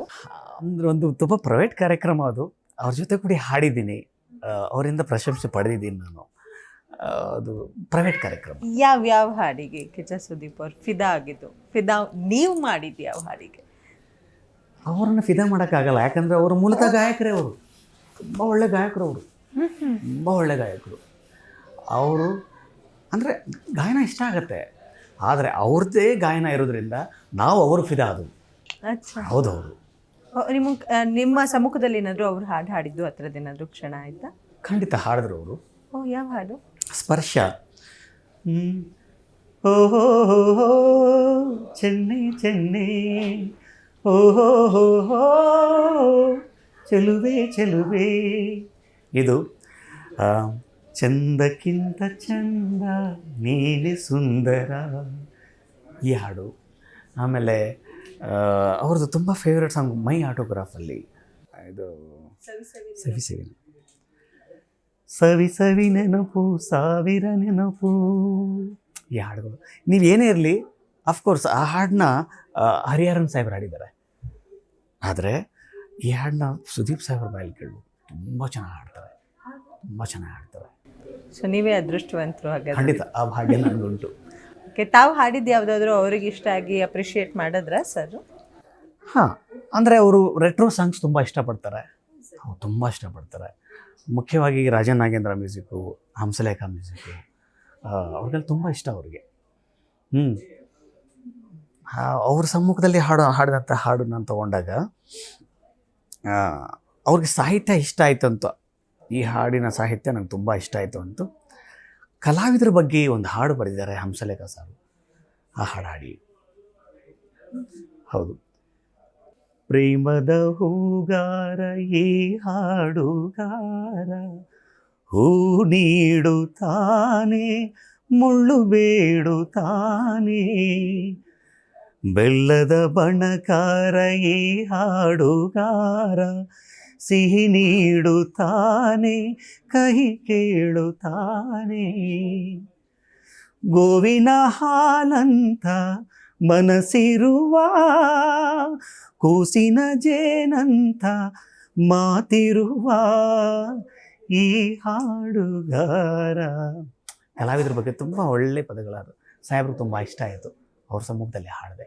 ಸ್ಯಾಂಡ್ಲ್ವುಡ್ ಆಯಿತು, ಕನ್ನಡದಲ್ಲಿ ಬಹಳಷ್ಟು ಜನ ಆ್ಯಕ್ಟರ್ ಗಾಯಕರನ್ನ ಮೀಟ್ ಮಾಡಿದ್ದೀರಾ, ಅಷ್ಟೇ ಅಲ್ಲ ಬಾಲಿವುಡ್ನಲ್ಲೂ ಕೂಡ ತಾವು. ಸುನಿಧಿ ಚೌಹಾಣ್. ಬಾಲಿವುಡ್ ವಿಷಯ ಬಂದಾಗ ನಾನು TV9 ಸಮ್ಮುಖದಲ್ಲಿ ಗರುಡ ಮಾಲ್ ನಡೆಸಿದಂಥ ವಾಯ್ಸ್ ಆಫ್ ಬೆಂಗಳೂರು ಅಂತ ಕಾರ್ಯಕ್ರಮ ಬಂತು. ಆ ಕಾರ್ಯಕ್ರಮಕ್ಕೆ ನಾನು ಮೆಂಟರ್ ಆಗಿ ಕೆಲಸ ಮಾಡಿದೆ. ಅಲ್ಲಿ ಅದ್ನನ್ ಸಮಿ, ಅನ್ನು ಮಲ್ಲಿಕ್, ಕುನಾಲ್ ಗಾಂಜಾವಾಲ, ಉದಿತ್ ನಾರಾಯಣ್, ಇವ್ರನ್ನೆಲ್ಲ ಭೇಟಿಯಾಯಿತು.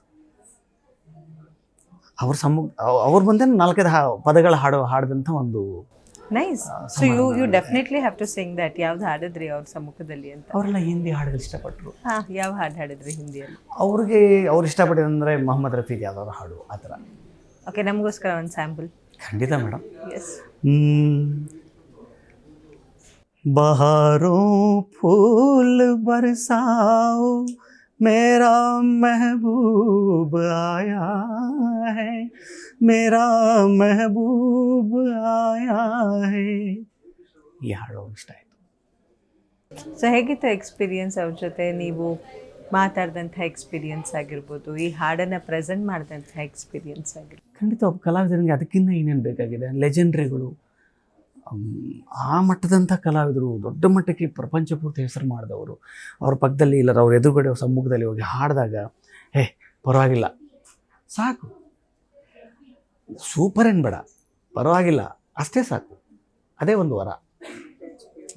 ಸೊ ಮುಂದೆ ಏನೆಲ್ಲ ಪ್ಲಾನ್ಸ್ ಇದೆ ತಮ್ಮದು? ನನ್ನ ಒಂದು ಒಳ್ಳೆಯ ಉದ್ದೇಶ ಏನಂದರೆ, ನನ್ನ ಗಾಯನನ ತುಂಬ ದೊಡ್ಡ ಮಟ್ಟಕ್ಕೆ ನನಗೆ ಸಿಗುತ್ತೆ, ನಾನು ಹೋಗ್ತೀನಿ ಅನ್ನೋದೊಂದು ಅವೆಲ್ಲ ಇಲ್ಲ. ಮುಖ್ಯವಾಗಿ ಅನಾಥಾಶ್ರಮಗಳು, ವೃದ್ಧಾಶ್ರಮಗಳು. ಮೇಡಮ್ ನೀವೊಂದು ಅಲ್ಲಿ ಹೋಗ್ಬಿಟ್ಟು ನೋಡಿ ಮೇಡಮ್, ನಿಜವಾಗ್ಲೂ ಅದು ಯಾರಿಗೂ ಬೇಡ ಅನ್ನಿಸ್ತದೆ. ಅವ್ರವ್ರ ಮಕ್ಕಳು ಎಲ್ಲೆಲ್ಲೋ ದೊಡ್ಡ ಮಟ್ಟಕ್ಕೆ ಎಲ್ಲೆಲ್ಲೋ ಬೆಳೆದಲ್ಲೆಲ್ಲೋ ಇರ್ತಾರೆ. ಪಾಪ ಅವ್ರು ಹೆಂಗಿರ್ತಾರೆ ಅಂದರೆ, ಜಸ್ಟ್ ಫೋನಲ್ಲಿ ನೀನು ಚೆನ್ನಾಗಿದೆಯಾ, ಊಟ ತಿಂದೀಯಾ, ಮಾತ್ರೆ ತಿಂದೀಯಾ, ಅಂಥ ವಾತಾವರಣ ಜಾಸ್ತಿ ಆಗಿಬಿಟ್ಟಿದೆ. ಯಾರನ್ನು ಬೆರೆತು ಅವ್ರನ್ನ ನೀನು ಚೆನ್ನಾಗಿದೆಯಾ, ನೀನು ಚೆನ್ನಾಗಿರಬೇಕು ಅನ್ನೋದು ಕೇಳೋವಂಥದ್ದು ಕಾಲ ತುಂಬ ಕಮ್ಮಿ ಆಗ್ತಾ ಇದೆ. ಅದನ್ನು ಕಂಡಿದ್ದೀನಿ, ಅಲ್ಲಿ ಕಂಡಿದ್ದೀನಿ. ಅವ್ರ ಜೊತೆ ಕೂಡಿ ನಾನು ಹಾಡುಗಳು ಹಾಡಿದಾಗ ಅವ್ರು ಎಷ್ಟು ಅಳ್ತಾರಂದರೆ ನಿಜವಾಗ್ಲೂ. ಸುಮ್ಮನೆ ನನ್ನ ಸಮಾಧಾನಕ್ಕೆ, ನನ್ನ ಜೀವ ನೀನು, ನನ್ನ ಬಾಳ ಜ್ಯೋತಿ ನೀನು, ನಿನ್ನ ಕಣ್ಣ ಕಂಬನಿ ನಂದಾಣೆ ನೋಡಲಾರೇನು, ನನ್ನ ಜೀವ ನೀನು. ಆ ಕಣ್ಣು ಕಂಬನಿ ಅನ್ನೋಷ್ಟರಲ್ಲಿ ಅವ್ರ ಕಣ್ಣಲ್ಲಿ ಆರೋಮ ಹಾಗೆ ನೀರು ಬಂದ್ಬಿಡ್ತದೆ. ಅದೆಲ್ಲ ನೋಡಿದ್ಮೇಲೆ ನನ್ನ ಒಂದು ಚಿಕ್ಕದೊಂದು ಆಸೆ ಏನಂದರೆ, ಒಂದು ಪ್ರತಿ ತಿಂಗಳು ಅವ್ರಿಗಂತ ಒಂದು ಸ್ವಲ್ಪ ಏನಾದ್ರು ಮಾಡಿ ಮನಸ್ಸಿಗೆ ಸಮಾಧಾನ ಮಾಡ್ಕೋಬೇಕು ಅನ್ನೋ ಆಸೆ ಇದೆ. That's great. ಸೊ ಅದೇ ಒಂದು ಗುರಿ ಅಂತಲೂ ಹೇಳ್ತೀರಿ? ಗುರಿ ಅನ್ನೋದಕ್ಕಿಂತ ಅದು ಆಸೆ. ಗುರಿ ಅನ್ನೋದು ತಾನಾಗಿ ತಾನೇ ಬರ್ತದೆ ಮೇಡಮ್. ನನಗೇನು ಗುರಿ, ನಾನು ಅದಾಗಬೇಕು ಇದಾಗಬೇಕು ಆ ಪ್ರಶಸ್ತಿ ಎಂಥದಿಲ್ಲ. ಗಾಯನನ ನಂಬಿಕೊಂಡಿದ್ದೀನಿ, ಅದೇ ನನ್ನ ಜೀವನ ಅಷ್ಟೇ. ಸೊ ಡೈಲಿ ಇಷ್ಟು ಹೊತ್ತು ಪ್ರಾಕ್ಟೀಸ್ ಮಾಡ್ತೀರಾ ಅಂತೇನಾದರೂ ಇದೆಯಾ ಸರ್? ಈ ಗಾಯನ ಕ್ಷೇತ್ರದ ಏನಾಗ್ತದೆ ಅಂದರೆ, ನಾವು ಪ್ರೋಗ್ರಾಮ್ಗಳು ಮುಗಿಸಿ ಮನೆಗೆ ಬರೋಷ್ಟರಲ್ಲಿ 2-3 ಗಂಟೆ ಆ ಥರ ಟೈಮ್ ಆಗುತ್ತೆ. ಮತ್ತೆ ಮಲಗಿ ನಾವು ಅರ್ಲಿ ಮಾರ್ನಿಂಗ್ ಮತ್ತೆ ಎದ್ದೊಳಗೋ ಟೈಮ್ ಅಂಥ ಪರಿಸ್ಥಿತಿಗಳಿರಲ್ಲ. ಸರಿ, ಸಮಯ ಸಿಕ್ಕಿದಾಗ ಈ ಹಾಡಲ್ಲಿ ಎಲ್ಲೋ ಒಂದು ಕಡೆ ತಪ್ಪಾಯ್ತಲ್ಲ ಅಂತ ಮನೆಯಲ್ಲೇ ಕೂತ್ಕೊಂಡು ರಿಹರ್ಸಲ್ ಮಾಡಿ ಒಂದು ಅರ್ಧ ಮುಕ್ಕಾಲು ಗಂಟೆ ಒಂದು ಹಾಡು ಬಗ್ಗೆ ಗಮನ ಕೊಟ್ಟು 1-2-3 ಗಂಟೆ ಹಾಡು ಹಾಡಿಕೊಂಡು ವಾಯ್ಸನ್ನ ಹಾಗೆ ಇಟ್ಕೊಳ್ಳೋಕ್ಕೆ ಪ್ರಯತ್ನ ಮಾಡ್ತೀನಿ. That's beautiful sir. Thank you so much ನಿಮ್ಮ ಅಮೂಲ್ಯವಾದ ಸಮಯನ ನಮ್ಮ ಜೊತೆ ಸ್ಪೆಂಡ್ ಮಾಡಿದ್ದಕ್ಕೆ ಆ್ಯಂಡ್ ಒಳ್ಳೊಳ್ಳೆ ಹಾಡನ್ನು ಕೇಳಿಸೋದಕ್ಕೆ. That was really wonderful. ನನಗೂ ತುಂಬ ಸಂತೋಷ ಮೇಡಮ್. ಗ್ಯಾರಂಟಿ ಚಾನಲ್ ಅವರಿಗೆ ನನ್ನ ಕಡೆಯಿಂದ ತುಂಬ ಹೊರತುವೇಕ ಅಭಿನಂದನೆಗಳು. ನನ್ನಂಥ ಒಂದು ಕಲಾವಿದನ ತಾವು ಕರೆಸಿ ಒಂದು ಪ್ರಪಂಚಕ್ಕೆ ಇಂಥ ಕಲಾವಿದನ ಇದ್ದಾನೆ ಅಂತ ತೋರಿಸ್ತಾ ಇದ್ರಲ್ಲ, ಅದಕ್ಕೆ ನಾನು ಚಿರಋಣಿ ಇದ್ದೀನಿ. Thank you. ಸೊ ನೋಡೋದ್ರಲ್ಲ, ಇದಾಗಿತ್ತು ಇವತ್ತಿನ ವಿಶೇಷ ಪಾಡ್ಕಾಸ್ಟ್ನಲ್ಲಿ ಅಕ್ಬರ್ ಅವರ ಹಾಡುಗಳನ್ನು ಕೇಳುವಂತಹ ಸೌಭಾಗ್ಯ ನಮ್ಮೆಲ್ಲರದಾಗಿತ್ತು. ಸೊ ಕಾರ್ಯಕ್ರಮ ನಿಮ್ಮೆಲ್ಲರಿಗೂ ಇಷ್ಟ ಆಯಿತು ಅಂತ ಭಾವಿಸ್ತಾ ಮತ್ತೆ ನಾನು ಸಿಗ್ತೀನಿ ಮುಂದಿನ ಕಾರ್ಯಕ್ರಮದಲ್ಲಿ. Until then, this is Adarshini along with Akbar signing off. Take care. ನಮಸ್ಕಾರ. ಗ್ಯಾರಂಟಿ ನ್ಯೂಸ್, ಸುದ್ದಿ ಖಚಿತ, ನ್ಯಾಯ ನಿಶ್ಚಿತ.